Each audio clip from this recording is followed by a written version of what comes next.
Hey Joe, it's Folks here, and in this episode of Rating POD Stores, we're going to be looking at this store right here. This is a series here on the channel where I pick stores that are submitted inside of the POD Ninjas Facebook group. Every single week, I ask people to submit stores, and they submit them for me to potentially review here on my channel inside of this series. We're going to have a rating system here, which I will break down, but if you guys enjoy the video, make sure to drop a like on it. These do take a while to put together, and you liking the video is not for my own ego. It really helps the video to do well and to be shown to a larger audience here on YouTube. And if you are not subscribed, make sure to subscribe. So our rating system here for the series is first on store brand. We're going to be looking at things like mobile optimization, the logo of the store. We'll look at the color scheme, the homepage optimization, product page branding, and more. All of this stuff here is going to help with building trust with your audience. And when you're building a store, if you don't consider any of this stuff, it's going to be tough for you to actually build that trust with them. I'll also be talking about what they're actually selling on the store. So we'll critique the niche, we'll critique the product choices and their designs, and I will hopefully be able to give some tips along the way that will help you on your own store. I'll also talk about social media. So we'll look at their social media accounts, talk about their strategy, and if it is a good one or not. And just keep in mind, all of the things that I talk about here are based on what I talk about in this video here.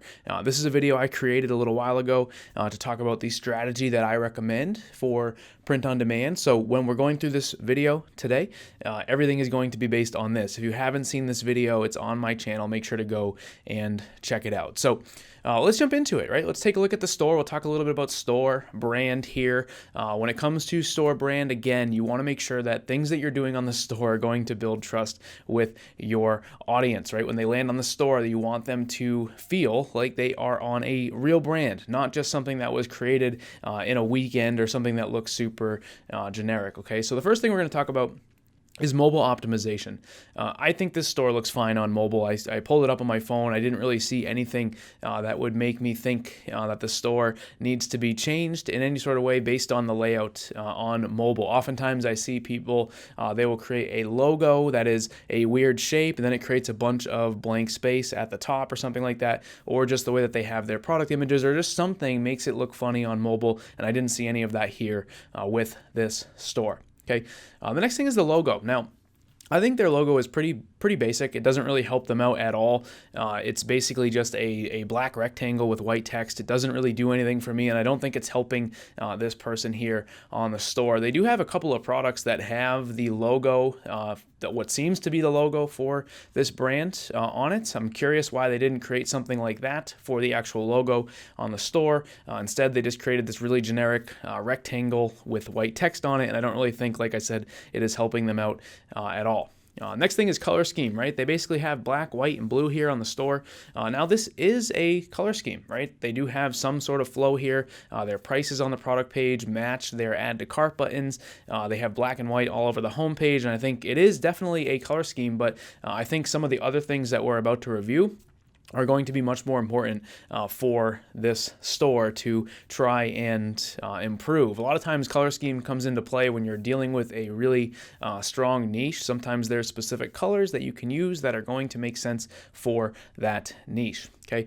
Homepage optimization. Now, there really isn't, in my opinion, any thought given to the way this store was set up by the owner. There is no imagery on the homepage. There is nothing to convey what the store is about. When you pull the store up, you're essentially just met with about 10 different products, and as you scroll through, the page just kind of ends, and then they have a menu down at the bottom. There's nothing here that actually talks about what the store is about, right? And then in terms of imagery, it's just product images. There's not even a header image here. It's just this blurry image up at the top. There's no section that talks about what the store is about or anything like that, right? And there's not really specific things that you need to add, but you can't just create a store with nothing on it. You have to add stuff here. You can't just have your homepage be only products. That's not a good way to really drive home any sort of credible brand here on the store. Okay. The next thing is product page brand. Now, the same thing with the homepage is true with the product page. There is no thought here, right? If you're looking at these product pages, basically it is just a product for sale. There is a generic description from the print-on-demand app on every single page, every single product that they are selling. There is nothing unique. There is no branding elements here. There's no trust elements. There's no social proof. There's nothing. It's just all really generic. I think overall, store brand, this store gets a 1 out of 10, basically because there's been no effort here in terms of store brand. To me, this sort of looks like something that was thrown together in a weekend. Everything from the logo to the way that the homepage is optimized, and then the product pages, just in the amount of branding that is lacking, there's really nothing here for me to actually assess, and for that reason, they get a 1 out of 10 for store brand. Next category is products being sold, right? And as you remember, we're looking at niches, products, and designs here. To me, this is arguably one of the more important parts of a store, right? And if you think back, I showed you guys the $1 million print-on-demand strategy video at the beginning. One of the things I talk about in there is realizing that print-on-demand is about emotion, meaning the only reason people have any interest at all in buying our products is because of the niche that we have chosen. And this store did not really pick a niche. These are just sort of cute designs, right? And I get that word cute designs actually from their social media pages, which we'll take a look at in a few minutes. That's the way they actually described them. But this isn't a niche, right? This is just sort of random. And it seems like this is something that the store owner is doing for fun, right? As a hobby, right? Something for them to do, late at night and just create these random designs and just throw them on various products, right? They have even a lot of different options on their store that is simply just their logo thrown onto the t-shirt, right? This is not really something that anybody would have any reason to buy because no one knows what Prodigy Designs is. Even some of the other ones, like the basketball ones or the ones with the bat on it or the coffee and stuff like that, these are not niches. These are just silly designs that don't really belong to any sort of an interest group, right? Or something that someone is passionate about or something that someone identifies with. That's what niches are, and that's one of the first things you need to figure out when you actually start a print-on-demand store. Product choices, t-shirts are saturated and they're super low margin. If you are going to sell shirts, you really want to make sure that you have a awesome niche picked out and that your designs are not just clip art designs, right? That's kind of the third part here. These designs that they have on the shirts are not going, in my opinion, to get anybody excited. They're not going to get people to actually stop what they're doing and go make a purchase. In that video, the $1 million POD strategy video that I talked about earlier, one of the things I talk about is that print on demand is a business model that is designed to be implemented inside of a direct response environment, meaning you are making a post on social media, you are running an ad, and you're essentially showing your products to people that are not actively seeking you out. They are cold audiences, meaning they have never seen your products before, and the goal is to get them to literally stop what they're doing and pay you for the products, right? And in order to actually succeed with that, you need to nail these 3 parts. This is called creating a winning product, right? Choosing a passionate niche, choosing a product that makes sense for that niche, and then also creating an awesome design. And I really think that this store did not do well at any of this. They've chosen t-shirts, which are low margin and really saturated. They've created really simple, generic clip art designs that don't represent any sort of a niche here, right? Hopefully that makes sense. In terms of social media, this store actually does have lots of different social media pages. They have links on the side of their store where you can click, you can view their Pinterest, you can view their Twitter, their Instagram, and their Facebook page. However, as I was browsing these, there's not really a strategy there. Again, I talked about earlier with the store that everything seems just kind of thrown together, right? It seems like they just thought, like, if they build it, they will come, right? That the customers would just come to the store if they were to build it. The same is true with the social media strategy. As you're looking through these different social pages, there's no strategy present here. It's just them posting pictures of their products using a bunch of random hashtags. One of the hashtags on one of their posts that I saw was like hashtag small business. That has nothing to do with these products, and it doesn't really make sense to add that in there, right? Again, this whole thing just sort of seems like something that the store owner is doing for fun and not really something that they are actually trying to create a profitable side hustle with, right? Overall score for social media, 1 out of 10. So final thoughts here on the store brand. They have done nothing. And when it comes to building a digital brand, you have to think about what the store is actually going to look like. Think about if you are going to the mall, right, and you're walking through the mall, you're likely going to see lots of different stores that all look different, right? The brand of the store is actually going to match the products and the people that they are trying to sell to, right? The store here is basically just an empty building with a whole bunch of random products in it, right? If you were walking through the mall and there was a store that literally had no signage, no logo on the front, just like white walls, and then just products on racks everywhere, you'd kind of feel like you were not in a real store. And that's kind of what I got from this store today.